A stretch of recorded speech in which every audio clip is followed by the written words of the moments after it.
तो ये है सतगुरु की वाणी का, उनकी अपनी रजा और शक्ति का प्रमाण, और हम कुछ नहीं कर सकते उन्हीं की रजा से। तो अब ये बताया कि जो वाणी का पाठ करवाता करोड़ तीर्थ का फल वो पाता। करोड़ तीर्थ, 68 तीर्थ पर जाने के लिए, घूमने के लिए 6 महीने और 40,000 रुपये लग गए, क्योंकि कई ज्यादातर लोग पैदल जाकर राजी हुआ करें, और या फिर अपनी पर्सनल ले जा सोटा तो और ज्यादा पैसे लग जाए।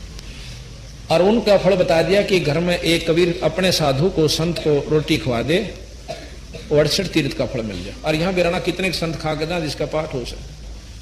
तो इस प्रकार महाराज के 68 का फल एक है, द्वारा संत जमाया।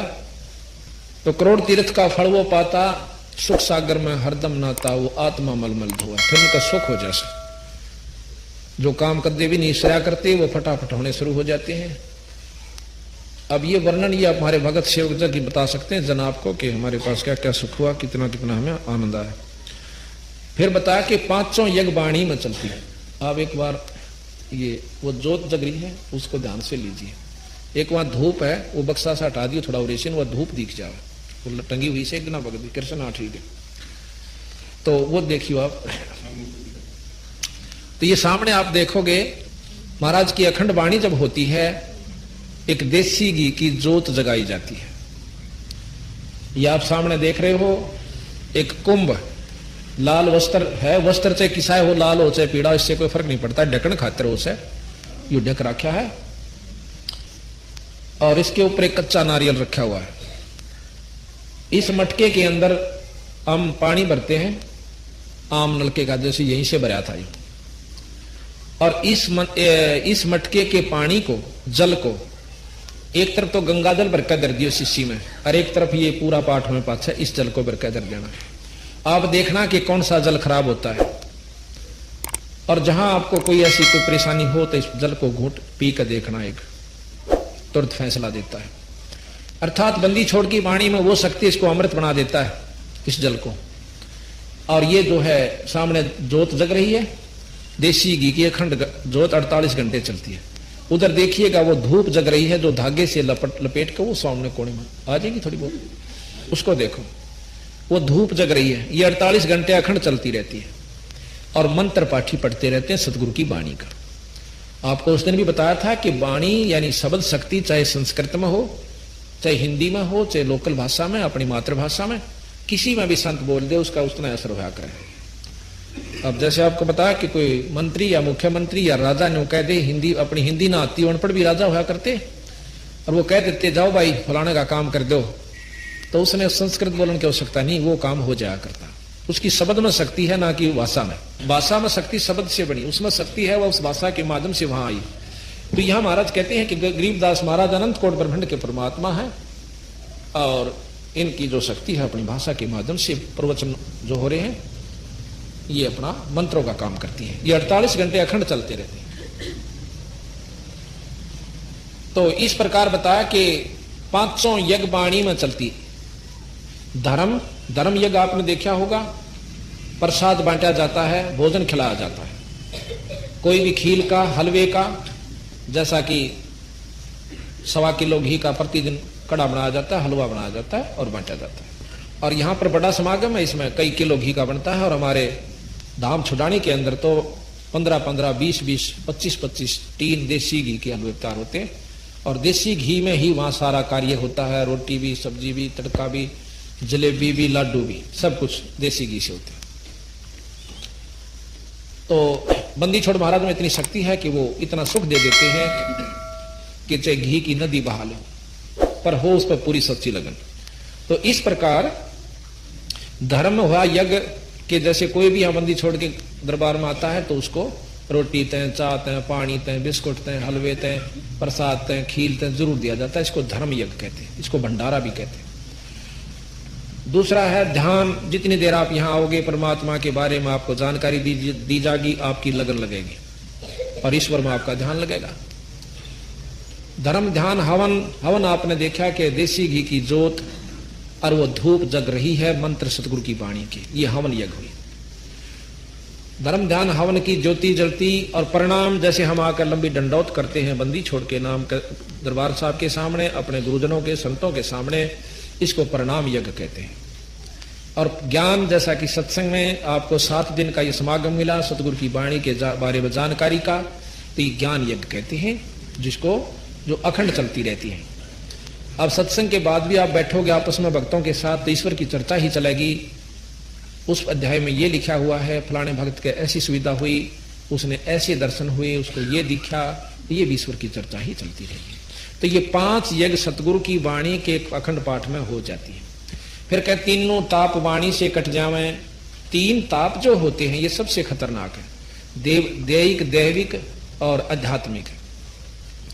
किसी देव का रुष्ट हो जाना, किसी के द्वारा तन में कष्ट पैदा कर देना, और किसी का पितर रूस जाना, किसी की माता, किसी की मसाणी, ये जो है ये 3 ताप के अंतर्गत कष्ट किसी देव पर दूसरे के द्वारा दिए जाते हैं। ताप कहें दुख न, तो इनका कोई असर नहीं होगा जब बंदी छोड़ की वाणी जिसके घर में हो जाए, ना भूत का हो, ना प्रेत का हो, ना कोई जंतर मंत्र जानता हो, तो करके देख लियो, जिसके घर में बंदी छोड़ की वाणी होगी उल्टा उसका बक्कल नहीं उतर जाता। और हम कोई जंतर नहीं करते, कोई मंत्र नहीं करते, केवल वाणी का पाठ कर देते हैं।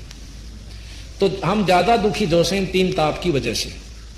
जिस प्रकार वृक्ष के ऊपर बेल डाल दी जाती है ना, वह पीली पीली होया करे, और उस वृक्ष ने कति सुखा के खींच कर रख देती है, जबकि वो नीचे से पानी भी प्रॉपर ले रहा है, खुराक भी मिल रही है धरती से, पर उबर नहीं रहा। इसी प्रकार ना धन में वृद्धि हो पाती, ना शरीर स्वस्थ रहता, कोई बीमारी, कोई हारी, कोई पशु बिगड़ गया, क्या के कुक्रम रहसे, और बंदी छोड़ की वाणी करवा लेने से कति स्वर्ग होता चला जाता है। पर अगर रह मर्यादा में, नो नहीं भाई अपनी मर्यादा भंग कर दे, पाठ तो कराए लिया, नहीं, नियम जो के तो रखेंगे तो पूरा लाभ होगा, जिन्होंने नियम तोड़ दिया उनका लाभ नहीं होगा। तो इस प्रकार फिर कहा कि धर्म भूत पिशाच निकट नहीं आवे, और सुर नर मुनिजन भी सत्संग चाह। देवता लोग स्वर्ग में पहुंच गए, वहां जाए पाछा पता चला कि यहाँ अपनी जेब कट्टा है भाई, अपनी कमाई खर्च होती है। तो वह नो सोचन से है भगवान एक बार मैंने फिर मनुष्य जन्म मिल जाए, मैं डट कर भक्ति करूं और पूरे संत यानी पूर्ण परमात्मा का जाप करके यहाँ से पीछा छुटवाऊं। यहाँ पे फिर मान बढ़ाई, 4 अक्षर सीख लिए, ज्ञानी हो गया, नाम मिल गया, गुरु में नहीं बना रखा, ऐसी बात ना से नो नहीं काम चलता। दत्तात्रेय ने 24 गुरु बना लिए और 25 में बंदी छोड़ मिले, जब पंडा छूटा तो थारा कोई आंट नहीं से बदल सकते हो गुरु को।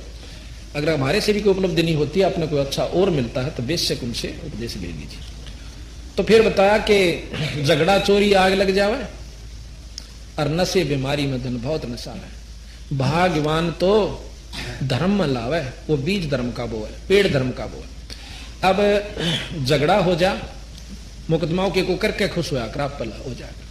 चोरी का हो जाना, आप सत्कर मानो रोहतक के अंदर इधर हिसार रोड के ऊपर एक खित्ता मकान बना रखे हैं, अच्छे मुरबा है उनके पास। उन बेचारों ने लड़की की शादी करनी थी, और छोरी का सामान आज से 10-12 वर्ष पहले की बात है, वो दहेज का सामान ले रखा था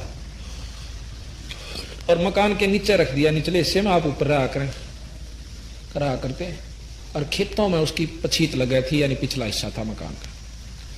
तो किसी दुष्ट आत्मा ने आकर ला के पाछे ट्रक और वो काट ले गए सारे, फोड़ पाड़ के पाछे मकान में। अब उन्हें रिपोर्ट पार्ट भी करी, ऐसा जल्दी कहाँ कोई पता नहीं चला। उसको फिर अपनी को चढ़ा कर ठीक कर लिया। 15 दिन रह गए, जो फेर ले आए 30-40 हजार का वो सामान था, इतना ही फेर लाकर वहीं रख दिया, इसी उद्देश्य से कि ये काम के रोज होया करे, एक बार डूब लिया सो डूब लिया कोई। तो 2-4 दिन रह लिए ना, उस 40 उतना ही फिर उन्हों का फिर काट ले गए। ये सत्कर्मानंद की बात से हमारे वहां हुआ है हीरो तक के अंदर। अब बेचारे तीसरी बार तो जब लाए, जब वो उन्होंने लड़की का जिस दिन फेरे देने थे उस दिन इकट्ठे करके लाए। तो महाराज के झगड़ा चोरी आग लग जावे और दारू पीने लग जा, कोई बीमारी हो जा, वहां पैसे ला जाएंगे और महाराज ठीक कर दे, सारा सुख दे दे, फिर भी रुचि नहीं बनती, जहां 10 रुपये दान न बुला जाए। ये हमारे अंदर वह वीकनेस जो कमजोरी से इतना घर कर चुकी है कि तेरा नाश हो जाए। और धर्म तो आज तक किसी का नाश नहीं हुआ, बिरा नाश तय कंजूसी तो है। कबीर साहब कहते हैं चढ़ी चौंच भर लेगी नदी ना घटियो नीर, और भाई दान दिए धन ना घटे नो, कह रहे साहिब कबीर। प्रमाण कहने लग रहे धर्म तो दसके नहीं दसके तीनों लोग, और खैर आए तो मैं खैर है कीजिए आत्म भोग। तो हमने धर्म की रुचि ज्यादा बढ़ानी पड़ेगी जब हम कामयाब होंगे। और बाकी नो ज्ञान होते हुए कि हमारे साथ कुछ नहीं चले धर्म और दान और नाम, फिर भी हम उड़ गए रहे से कंजूसी में चले। आप पंजाब में जाकर देखो कितने प्रफुल्लित लोग हैं, कितने वो धनाढ़ हैं। क्यों है कि उनकी दान की नीत ज्यादा से। जहां देखोगे मंदिर इतना बड़ा बना देंगे और भंडारा होगा, सारा गांव जाओगा, चाहे 10 रुपये चढ़ा का। और वहां हमने देखा 50 51 तक घाट कोई नहीं चढ़ा होता, कोई भी 100 तो ऊपर 100 के 100। मतलब आप तलवंडी महाराज का पाठ किया ना, गए हुए थे उसमें बड़े महाराज का। तो बात यह है कि उनको पता चल चुका है कि बिना दिए नहीं मिल सकता। उनके किसी का कि मैं चाल रहा सेलर चाल रहा है, किसी फैक्ट्री हो रही, कोई कारम चला, तो वो कहे इनने की दिया, बस इनका दिया, बोवा शाम था अपना, बोवा सा, इतनी उनको ज्ञान।